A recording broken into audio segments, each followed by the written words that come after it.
It's 10 o'clock by my calendar, so let's go ahead and get started. I hope, yeah, we got 145 folks on. Nice. Ryan, well, for the folks that are on, I guess I'll give them some background. Ryan joined Realogy 8 or 9 years ago. It's been 14, 15 years now, actually. Really? Yeah. Okay. And spent a number of years working in strategy, operations, and then as the president of the company-owned operations, NRT. And in January of this year, became president and CEO of Coldwell Banker.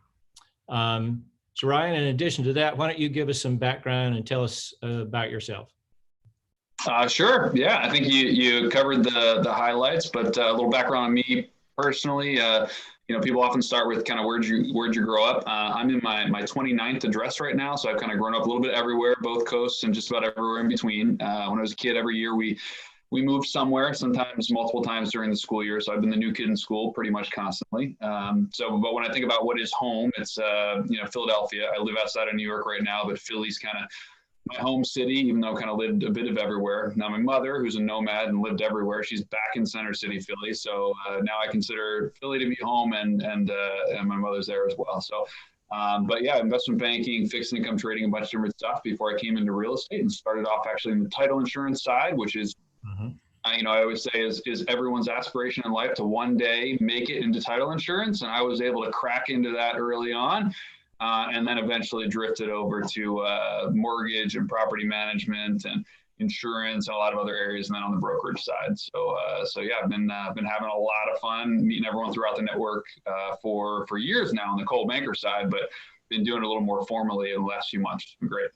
Okay. Yeah, that is everybody's aspirations to make title. There you go. So tell me, when you took the role in January, you had certain goals and so on for 2020. Why don't you tell us about maybe your 3 largest goals and how they have been impacted in recent months?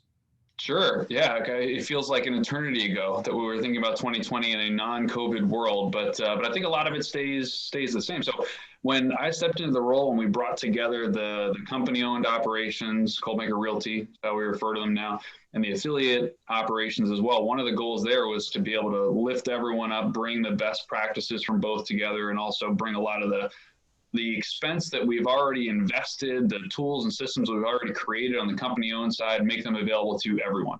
So if I had to pick one overall primary goal, it was getting everyone cranking on that sort of product roadmap. So some of it's technology, some of it is services that we offer on the company-owned side that we want to make sure is available to everybody else. A lot of it was having conversations with folks like you and our affiliates around the country and around the world to figure out what's already working great there that we can lift up and expand and invest in further. And also, what are the things that we always wish we'd been able to do, like pulling together the global network even more cohesively. We talked about that as a goal. When COVID-19 hit, all that stuff was just accelerated, right? Because, we were reaching out to Liz Geringer does an awesome job.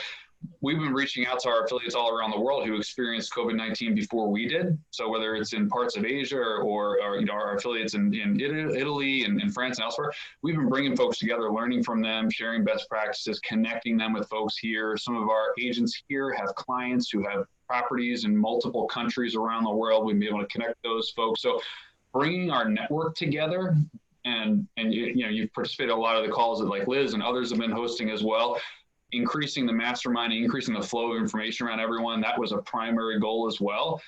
Interestingly, rather than taking us off track for those goals, COVID-19 has accelerated the product roadmap development, accelerated bringing the network together. The one thing it's set me back on a little bit is I wanted to be out there throughout the country, meeting everyone in person. My goal was to meet 1,000 of our people every single week. And for the first few months of the year, I was doing that. I was over that, sometimes 2,000 or 3,000. It took 5 or 6 cities at a time and some big events, but that was the goal every single week. That's harder now. So we've been able to connect a lot more virtually, but in person, our business trades on face to face, and that's what I want to get back to. So the only goal I think that's really set back by COVID-19 right now that goal of connecting with our network more in person for now. Okay. You spoke about bringing all Coldwell Banker under one umbrella and bringing services and products to affiliate companies. Why don't you dig a little bit deeper into that and tell us, well, first of all, let me back up for a minute. Sorry, Ryan. Sure. We do have a couple of people moderating. So if you have questions, we are going to do a Q&A at the end. So as you have questions, feel free to post those, and Matt and Grayson will monitor those, and we'll hit those when we have about 10, 15 minutes left for today. We expect this to last, 30, 35 minutes. Okay, Ryan. So back to One Coldwell Banker. Yeah. You talk more deeply about what that means in terms of products and services, and in particular to an affiliate company like Coldwell Banker, Howard Perry, and Walston.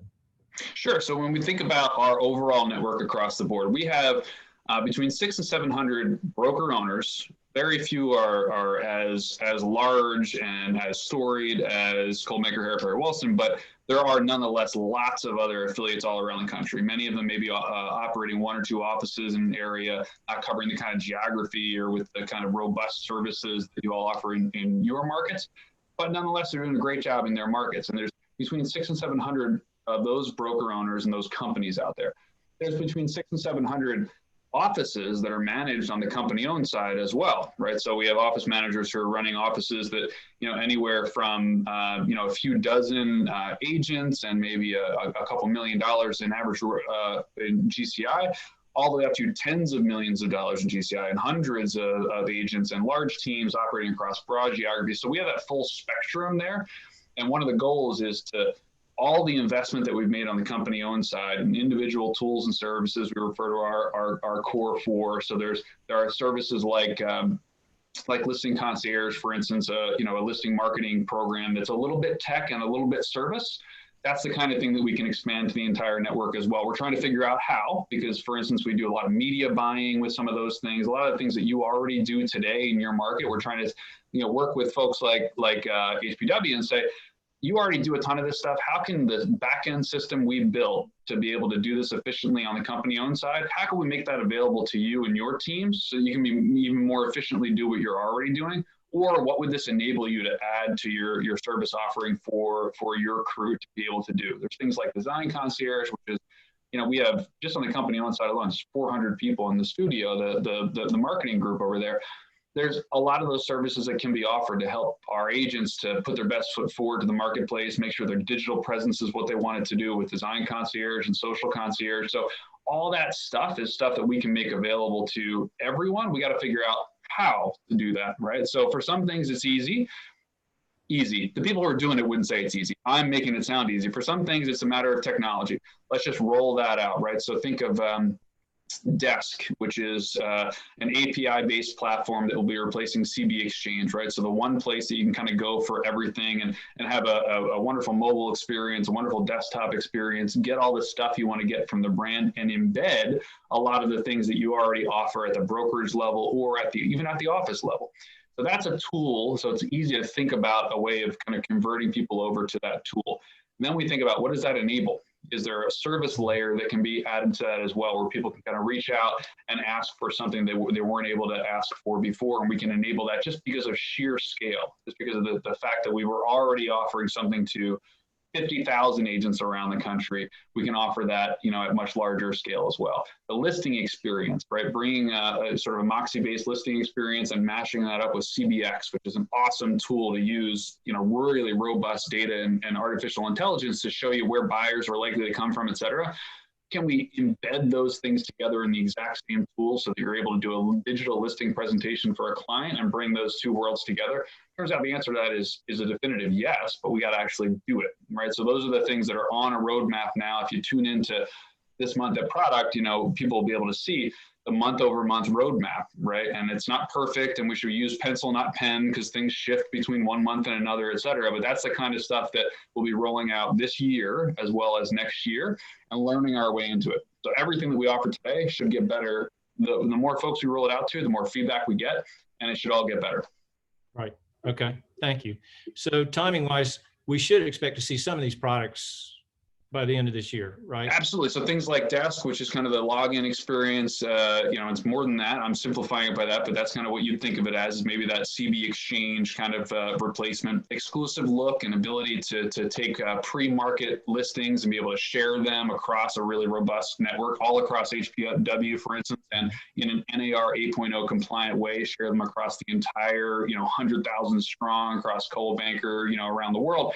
Those are the kinds of experiences that you should expect to see start rolling out this year. And I would even say within the next few months for some of those things. And then there's other stuff that'll be a little more experimental, right? It'll be more like we kind of put word out to everyone and say, hey, this is what we're thinking about doing. If you're ambitious and you understand that it won't be perfect and you want to jump on and try it out, we would love to have you. But we're not going to impose it on everyone before it's really been tried and true and tested. Those are the things that we'll be asking for people to participate in now too. For instance, Stream is a virtual showing application that allows you to take pictures through the native camera of even a client. We've already got hundreds of folks on our affiliate side piloting that today. And that's the way it is for everything we do now. Every single thing we think of, we don't even think in terms of company owned and affiliate. We just think of who are the best practitioners, right? So when we think of HPW, we think of a longtime market leader, dominating in the triangle market, the top office in all of North Carolina, among the, I think 3 of the top 10 teams in the entire, country with Tim and Quentin and Mark.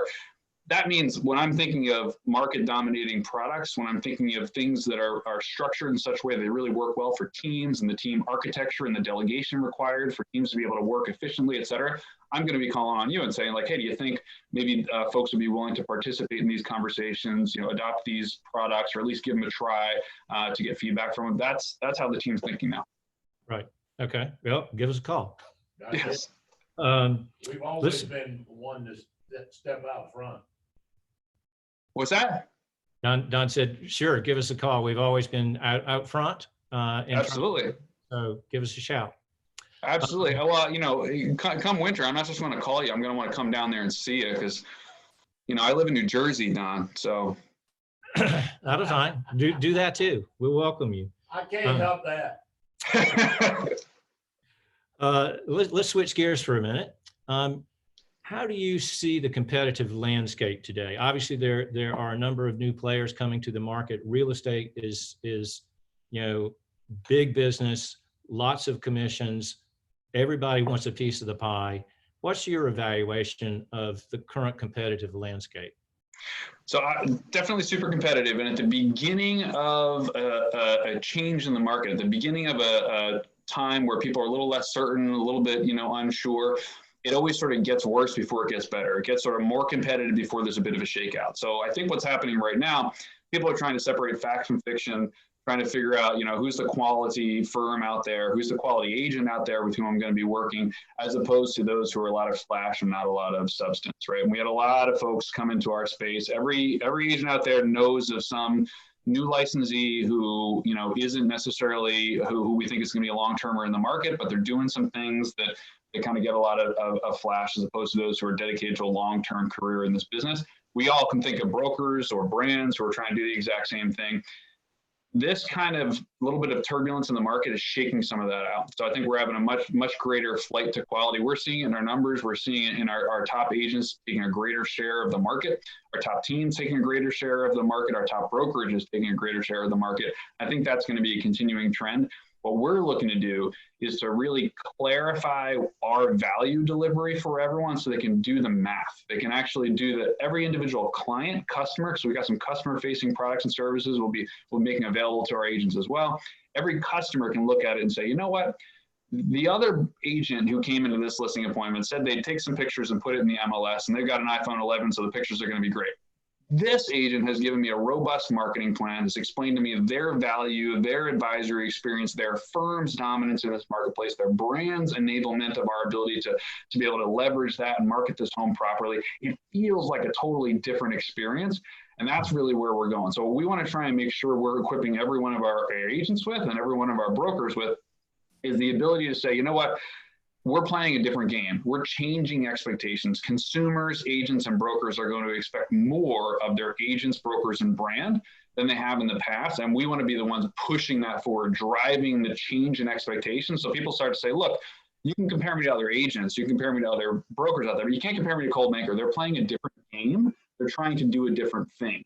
And I just think we can't stand still because, you know, the old expression, the absence of value, you compete on price. I think that's true. And there's a lot of people who are going to come in and try and convince consumers, and already are trying to convince consumers that, you know, the lowest price should win, the lowest listing fee, you know, you're really not getting much for it anyway, so just go with the lowest listing fee. We know that's not true, but we haven't always given everyone all the tools, scripts, and value proposition elements to be able to just elucidate that to their clients, be able to clarify to their clients why that's true, demonstrate real value and say, you know what, when we use this, we get higher value. We sell at average 12% higher relative to the original list price relative to the marketplace. When we position a property this way, when we use this tool, when we use exclusive look to pre-market the property, list to value ratio is tighter by 5 basis points. Like those are the kinds of things that we can demonstrate and share so that our agents have really good objection handling content, so that our brokers are able to deliver that value. And it's not based on just, don't you love us because everyone knows us? That's true. You should love and know us, but it's way more than that. We're able to demonstrate the real true value and equip everyone with the scripts and content and even the social pieces and the flyers to be able to convey that to everyone with whom they're working. That's the mission we're on right now, and it's working. Like we're seeing it work as we're piloting things, and we're also seeing what doesn't work, and we're getting rid of it. And when you say you're seeing it work, how do you see that evidence itself? So as an example, Listing Concierge. And that is one of the products on the Coldwell Realty side that we're going to be bringing out to the Coldwell affiliate side as well. Right. We didn't develop that intentionally to increase our average broker commission rate. Before you go there, why don't you describe what Listing Concierge is? Oh, sure. So think of it as a listing marketing program, right? So we provide the ability to syndicate out the listing.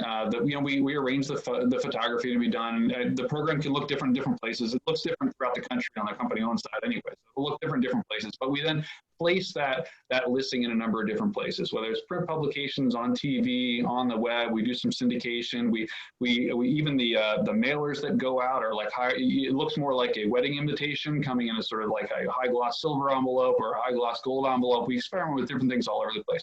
But what it really is an ability to hand our agents a package that they present to the listing client as their listing plan. They don't call it Listing Concierge. They don't say it's Coldwell. It's their listing plan, right? So everything they normally bring to the table, augmented and elevated with this different approach. So we originally did that because we thought we could, and we thought it could really bring real value. What we saw was our agents were demanding and commanding a higher average broker commission rate. So we originally launched in Sacramento in Northern California. There was a lot of average broker commission rate pressure. We were seeing it decline year over year, and in some cases month after month. We rolled that program out and it started to increase, not just stay flat, increase. And so I went out there and I talked to a lot of the agents, said, hey, what's going on? They said, well, look, I can handle objections differently now. You know, when a client says to me, hey, that's great, but, you know, can you, instead of 6%, can you do it for 5%? Or my cousin says I should ask for 5.5% or whatever it is. Then they can say, look, we can talk about what I can do, but I certainly can't do everything that I just walked you through in this beautiful trifold outline for your property at a lower price, because this is very expensive when I'm investing in your property to be able to do this. So we can talk about what I can do. They say, never mind, I'll go with what you originally said. You know, my wife made me ask, you know, I didn't want to ask you to discount your price.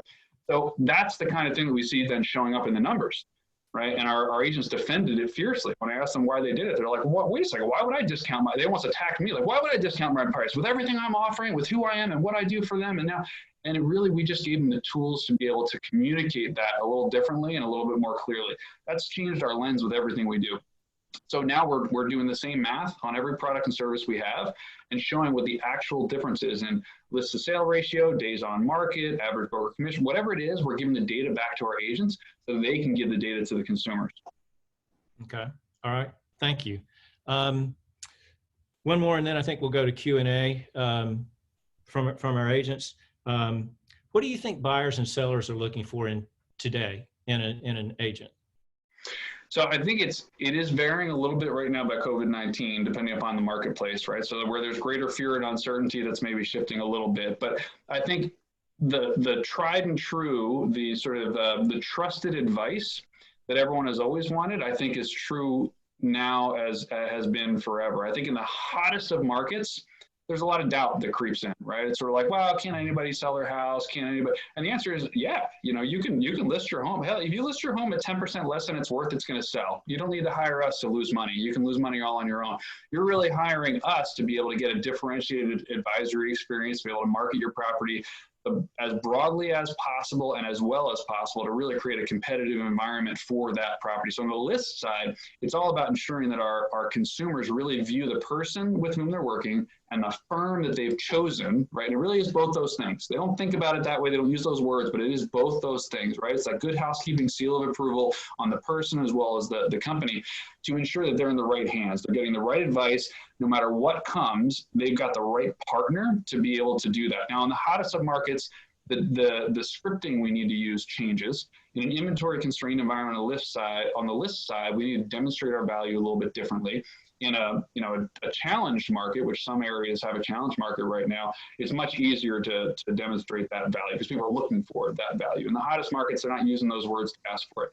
On the buy side, I think consumers have always viewed sort of the buyer commission as almost free, no matter how much Redfin or other players try and convince them that, hey, if we do a rebate, if we do this, you know, you can take advantage of it. All of that has proven to not really work very well with the buyer side client, right? So the buyer side client is just like, keep me from doing something stupid. Make sure that I'm looking at all the stuff that I should be looking at, and make sure that a year after I purchase this home, I feel even better about it than on the day that I closed, right? Because there's a lot of fear, there's a lot of uncertainty, especially if there's economic uncertainty about these. I'm taking the plunge, I'm making a big move. But right now for our buy side clients, it's a lot of conveying to those buyers, the decision you made pre-COVID-19 is probably still the right decision for you and your family. The opportunities in the marketplace are something that with the right guide, I can help you take advantage of. Regardless of what's going on with the inventory, your ability to access a property, we can get you and your family where you need to go if you work with us like that. It's that kind of de-stressing, that kind of assurance, that kind of, it's gonna be okay, because you know what? You're smart to want that home. You're smart to want to live indoors. You're smart to want to be where your family should be, in the schools where your kids want to be, in the yard that your kids want to, well, all that kind of stuff. You want the right thing. You just need the right partner to help you get the right thing. And people feeling that sort of, I don't know, that stress, you know, fall away when they know they're with the right partner, it's huge. It's absolutely, and that goes for the mortgage partner as well, and making sure the closing is a good experience, making sure they have their insurance in the right place. Having that jungle guide through that process on the buy side, it's always been important, but I think it's even more important right now. Okay. All right. Thank you, Ryan. Good point. Matt, you got, you're watching the chat for a Q&A. What you got? We got a couple good ones here. So we'll start off with some softballs. Will the Amazon and AARP programs continue post-COVID? Yeah, so so there are two slightly different things.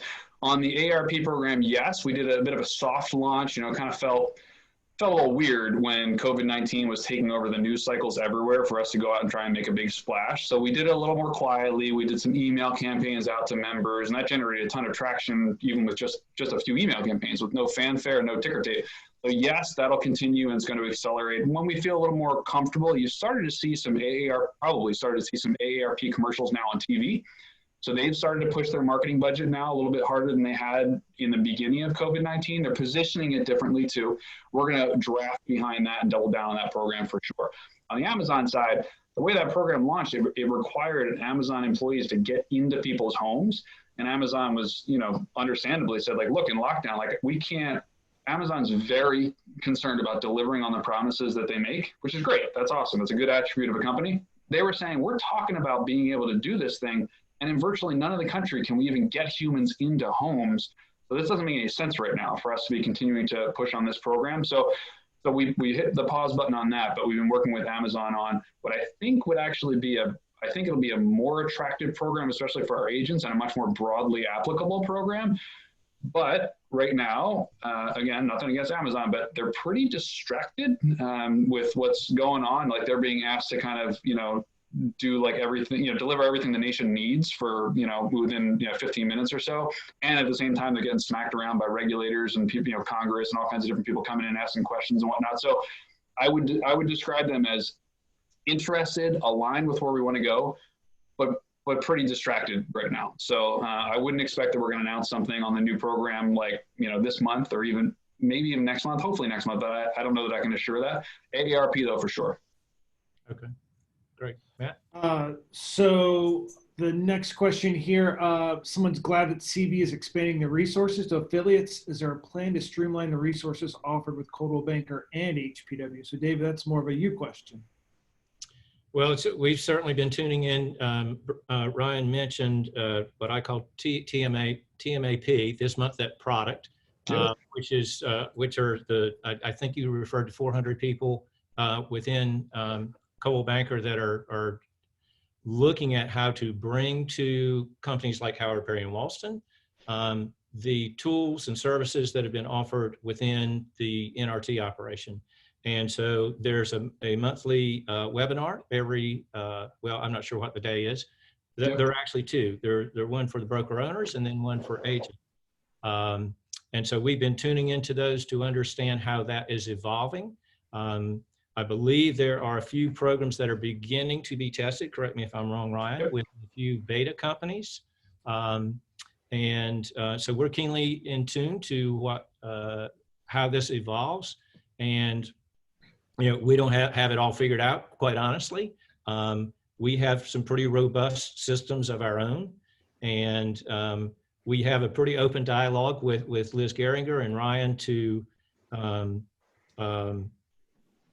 so that they understand where we're coming from, and we can work together to figure out how and when to blend what Coldwell Banker is bringing into the table into what we already have on the table for our agents to use. And that's going to be the important thing. I mean, we're trying to make the platform available, but that's just the beginning. Then we need to figure out how to integrate everything and make it really a seamless experience, right? So I'll say on the Coldwell Banker Realty side, I stepped into that role, I don't know, maybe it's 2.5 years ago or something.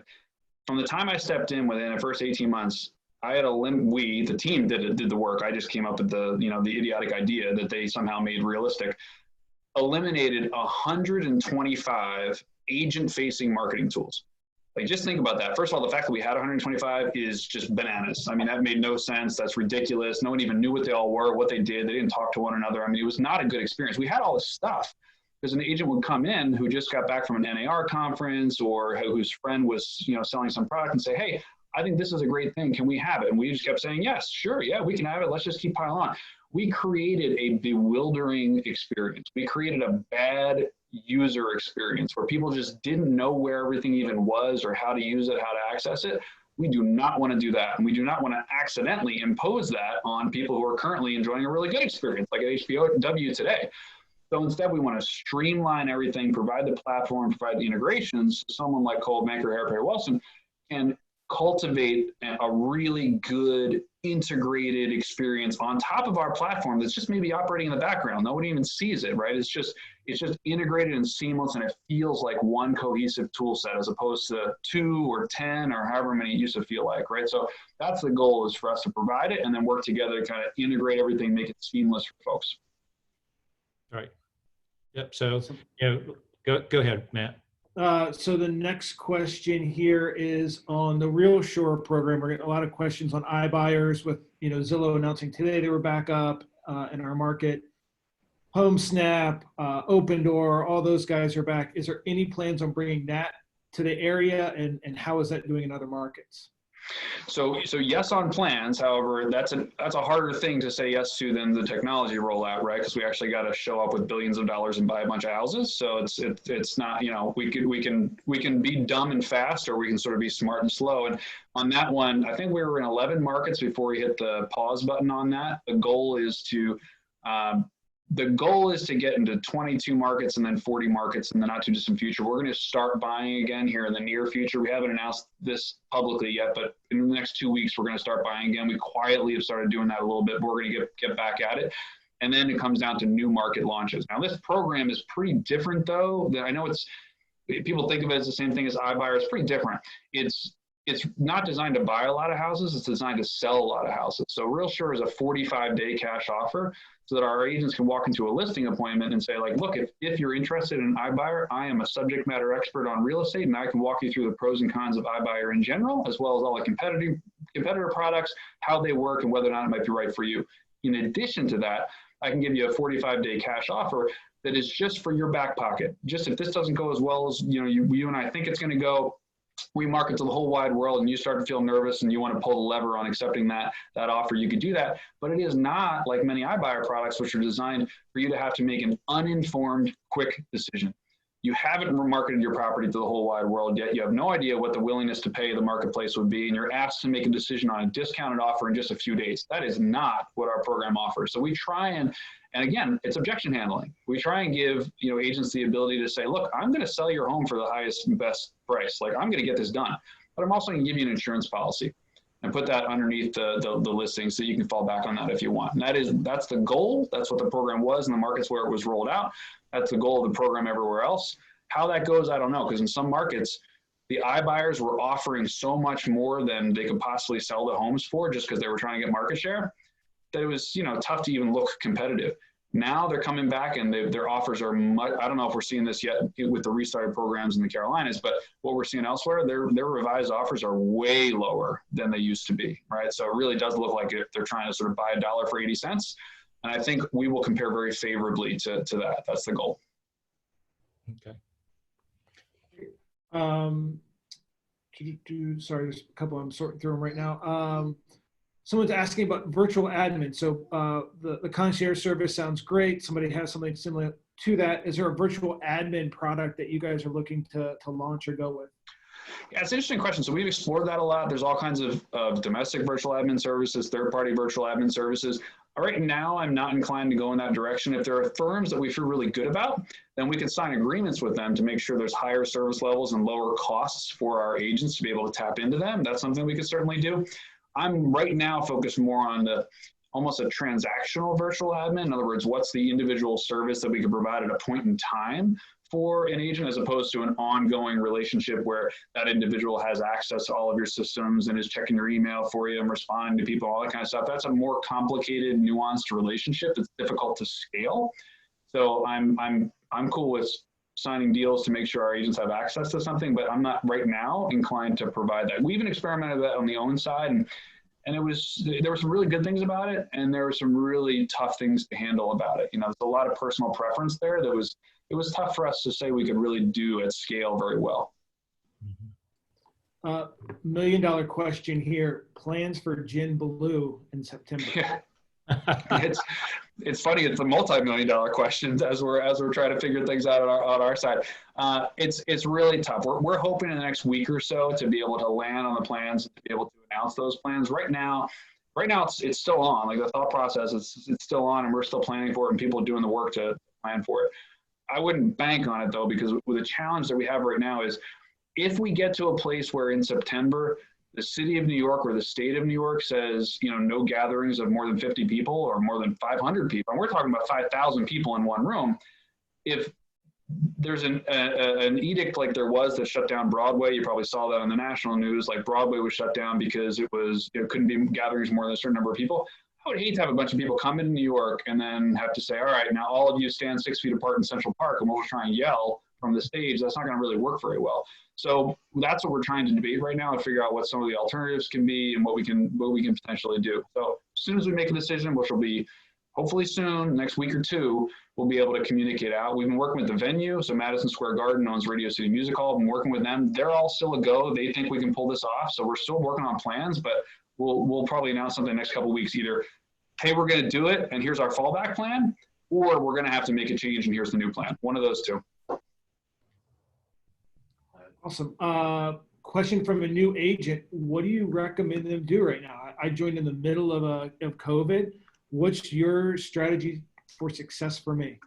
So first of all, you probably have many people tell you this is like the worst time in the world to enter the profession. I have a little different view. I think it's the best time in the world to enter the profession. The number of people who came in during the Great Recession and are today's top agents, it skews high, because they learned how to do it the hard way. They learned how to do it the right way. They actually did all the legwork. They understood every aspect of what an REO was and a short sale was, and how to market and position a home, and how to take on a listing that somebody else failed with, and all that. So right now, I think you're coming in at an absolutely great time.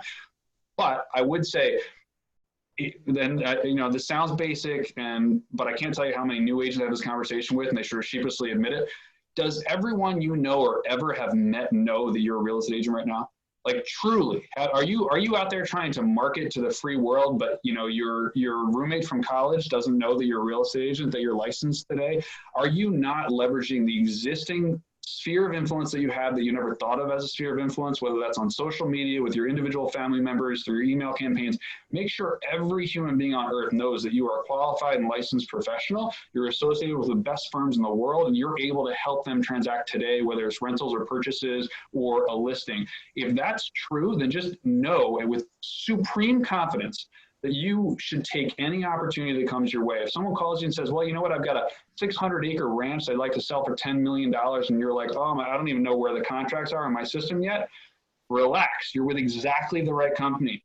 So this leadership team will ensure that you're connected with the right agents and the right managers to get that deal done, and will bring the full weight of the organization to be able to help you accomplish that. That only happens, though, if the whole free world knows that you are in this business and you're here to serve them. I can't tell you how many agents have told me, I'm working on my website. That's almost up and running. I've been licensed for 3 months. And it's like, that's great.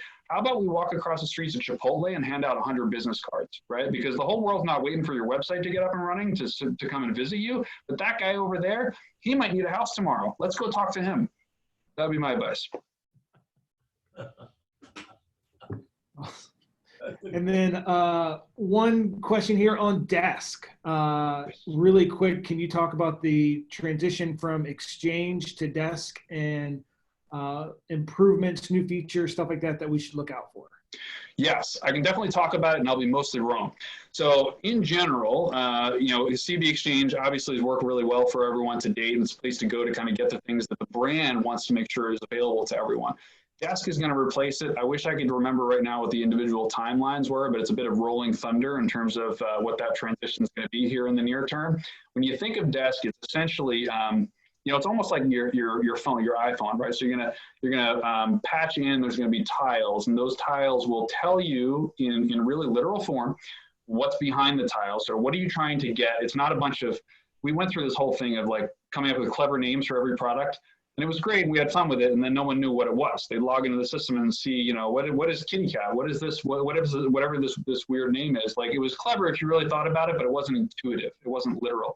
You're going to see things that are really streamlined, literally named, and really clear. You click on those tiles, and you launch right into the experience. In the tile itself, there's sort of subcategories that can take you right to that next screen. If you always log in and then you go 2 screens deep, well, you're probably going to be able to see that right there on Desk to be able to save you a bunch of those clicks. That's the transition. So it'll be a little bit of a shock at first, but if you just take 10 minutes, and I truly take 10 minutes and just kind of surf around the new experience, you'll see that it's pretty intuitive. You can get up and running relatively quickly. That is, and David, you may remember, I do not, that is a transition that I believe is going to be sort of in the third quarter. So, you know, think of it like kind of July, August. I could be wrong about that, but that's when we should be seeing some of that transition. Some folks have already started, you know, sort of a pilot program, but the rest will be transitioning here pretty much over the summer. So it should be pretty soon. Right. Yeah, I think you're right on that. It's just third quarter. Matt, you got anything else? We are at 10:39. So we do need to wrap up shortly. Anything else really hot button in there, Matt? No. Okay. Just people want to know how good my hair looks under this hat. That's a good question. Do you have the COVID? There you go. You got the COVID cut. That's awesome. The most aerodynamic man in real estate. That's great. Matt was pre-COVID. Oh, yeah? Yeah, I saw this coming years ago. Well, that is some advanced planning. You probably got cupboards full of canned goods, too. That's good. I'll ask you one question before we take. Have you ever looked at, you know, I'm involved in Agent Icon. Are you aware of that? I'm not aware of that, no. I've started out the only investor. I wish you'd take a good look at that. We made a presentation and we didn't get anything, but everybody else is after us. It has been accepted in places I wish it had not been accepted. Understood. Yeah, fire it my way. I'd love to take a look. Yeah, we can get that info to you. Perfect. Okay. Perfect. I love the fact that you just demonstrated not wasting an opportunity too. You know, right? Always ask for the sale, right? Excellent. That was all pre-planned. That was perfect.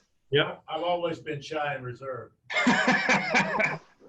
Leading by example. Love it. Yep. Hey, I'm sure glad that you're sitting where you are, though. Oh, I appreciate that, sir. And likewise. Thank you, Ryan. Two things to wrap up. For our sales associates, I just want to let you know that you will get a survey from me in short order today relating to our 2020 marketing program. And we're beginning to make plans for 2021 and want to get some feedback from you as far as that's concerned. And finally, I just want to say it's been a privilege to have you join us, Ryan. We my pleasure. really appreciate you taking the time out of what must be a crazy day and week and just a period of time to join us and hear from our people and share your thoughts about Coldwell Banker and real estate. We're extremely grateful. Entirely my pleasure. I really appreciate the opportunity. I do wish it were in person, but this is a good start. So I appreciate it. Thank you so much, and we'll be chatting. We'll work on that this winter. Excellent. There you go. All right. Thank you, Ryan. Thank y'all so much. Take care.